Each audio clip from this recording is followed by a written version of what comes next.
Hey besties, welcome back to my channel and welcome back to my monthly wrap-up video. Today we're doing the November wrap-up. Am I wearing the exact same shirt as I was in my TBR video? I kind of feel like I am, and that was completely unintentional. I'm filming these like a week apart from one another, or a week and a half apart from one another, so funny how that happens. But we're just gonna go with it. Sorry there's been a little bit of a break between the December TBR video and this wrap-up video. I was like, I don't know, I was like kind of sick. We'll say I was kind of sick, and my throat was like so hoarse, and I was like, I cannot do a video. So that's why this one's taking a little longer to get out. I wanted to make sure I sounded good for you guys and didn't sound all congested and hoarse and like I was sick. So let's get into everything I read in the month of November. I read 8 books in the month of November. These 8 books added up to 3,567 pages, and I had an average star rating of 4.41 stars. Of these 8 books, I read one romance, one mystery thriller, and then 6 fantasy. So even though it was a lighter month on my reading, especially in comparison to last month, I still had a really good reading month. It was towards the end of the semester, and professors like to give you a lot of work and assignments and stuff towards the end. Okay, so I actually started off this month with the one mystery thriller, not a mystery thriller, the one mystery thriller I read, and that is Home is Where the Bodies Are by Geneva Rose. Geneva Rose also wrote, I believe, The Perfect Marriage and maybe something else. I'm not 100% sure. But this is a mystery thriller where there are these 3 siblings and they're brought back to their hometown due to their mother's death, and they find on a VHS tape their parents disposing a body. So you're following the mystery of what happened to the disappearance of that person whose body they buried, and then also uncovering a lot of family secrets. There's a lot of family drama and tea, and the plot twist at the end actually really surprised me. It wasn't something I expected. It definitely took a bit of a different turn than I expected as well, but I think it was really well written. It was a relatively short one, and I think the pacing of it was really well done. One of the things I really liked in this is you would have the 3 siblings in the present time, like uncovering different clues and different things about the past, and you would have flashbacks to those times. So you'd be learning about some of the mystery itself from like the parents' perspectives and some other people that may have been involved.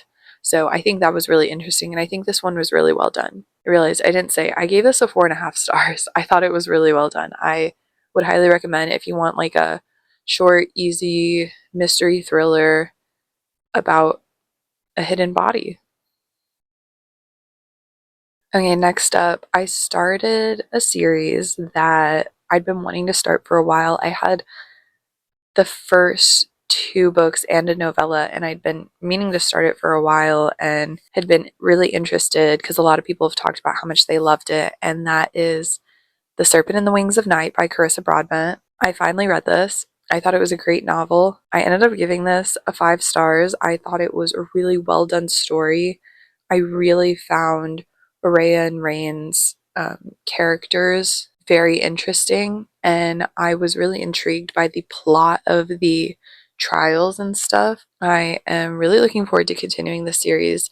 I've already read the novella that I put on my TBR, so that'll be in my December wrap up. And hopefully, I'll be reading the second book of the Nightborn Duet this month as well, because I'm really intrigued to see where the story goes, especially with how this one ends. If you don't know, this is basically a story about this human girl who was raised by the Vampire King.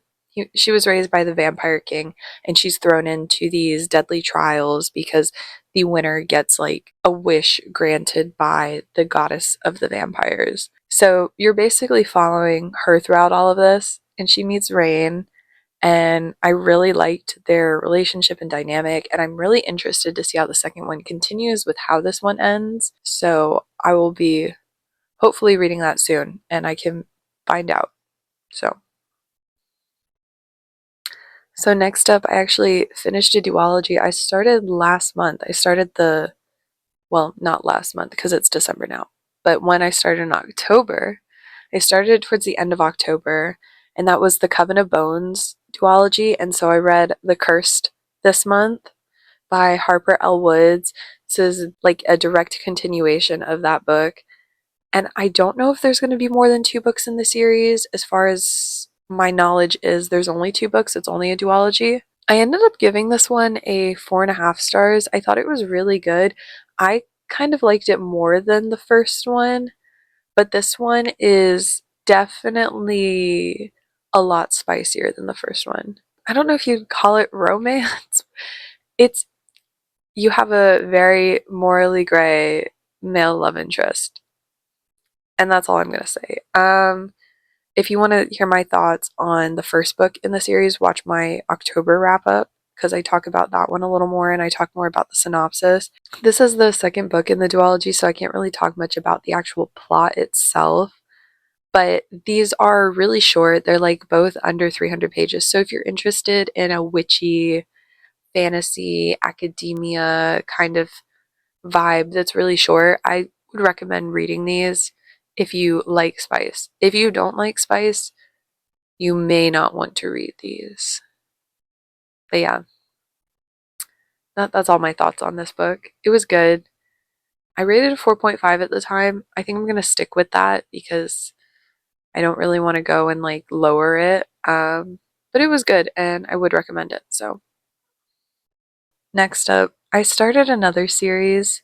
It's a bit of a problem, but this series I have grown very fond of very quickly, and it's a very long awaited series for me. I've had this first book for about a year and a half now because my best friend told me all about it and was like, you have to read it. And so I got it and then never read it. And that is the first book in the Zodiac Academy.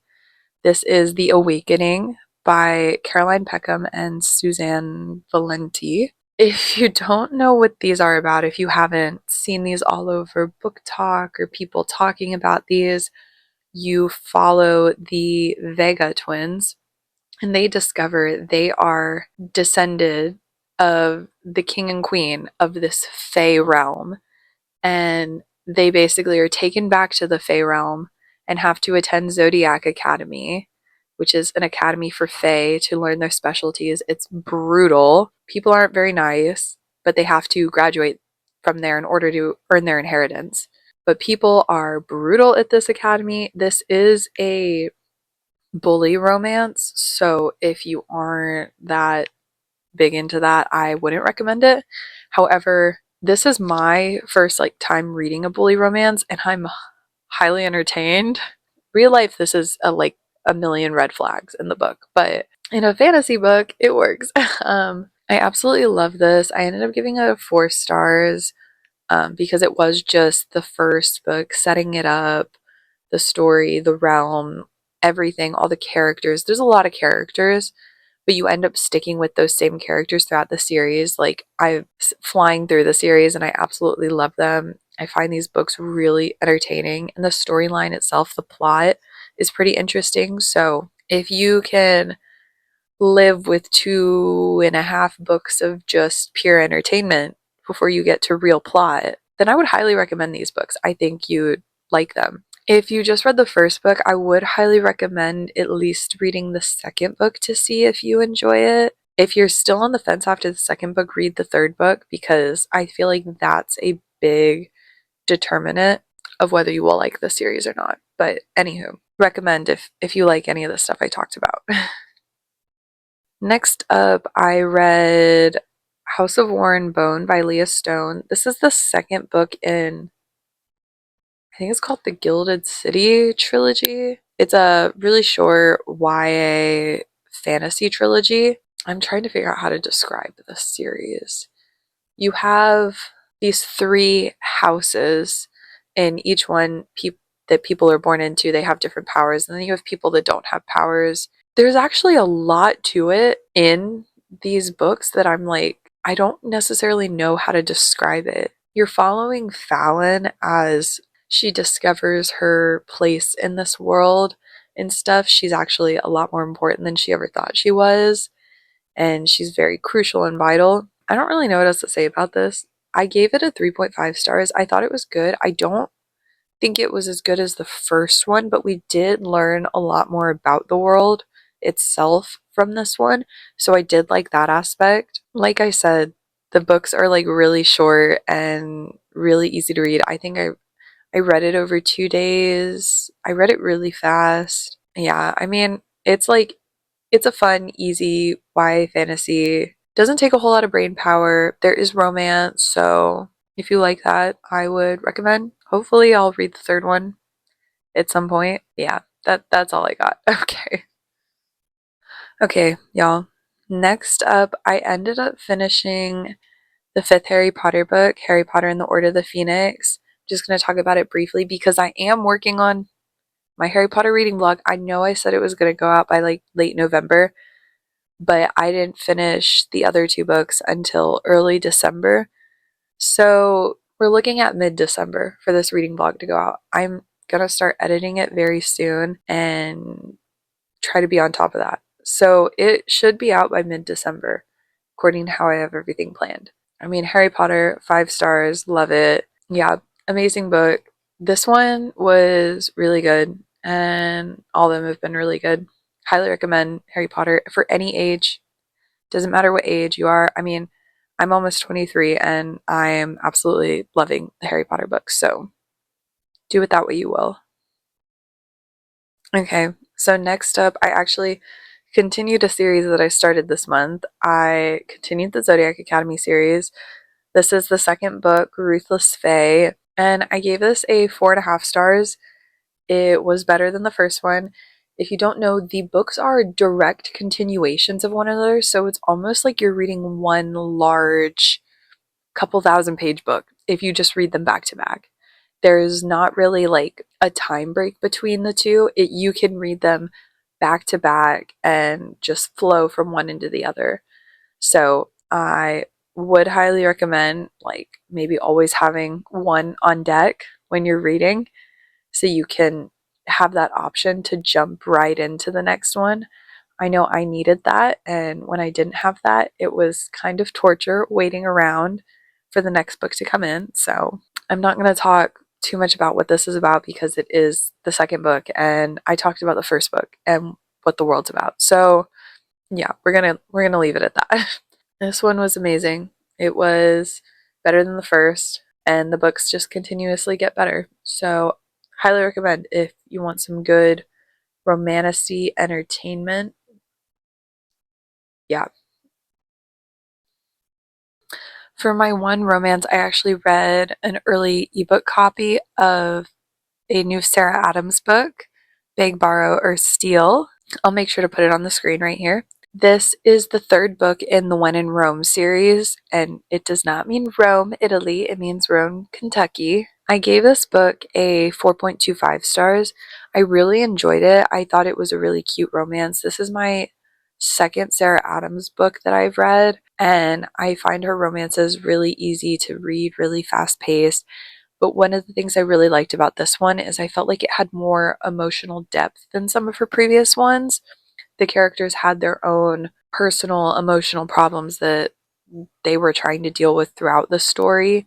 And I really liked that aspect. And I felt like, especially the third act conflict that is in like every romance book, I felt like it was a little more believable in this book than previous books, which I really liked that aspect. If you haven't read a Sarah Adams book and you like the light-hearted, easy to read, fluffy romances, also they're kind of rom-coms as well, but if you haven't read one of her books, I would highly recommend it because they're like perfect for a quick, easy read situation.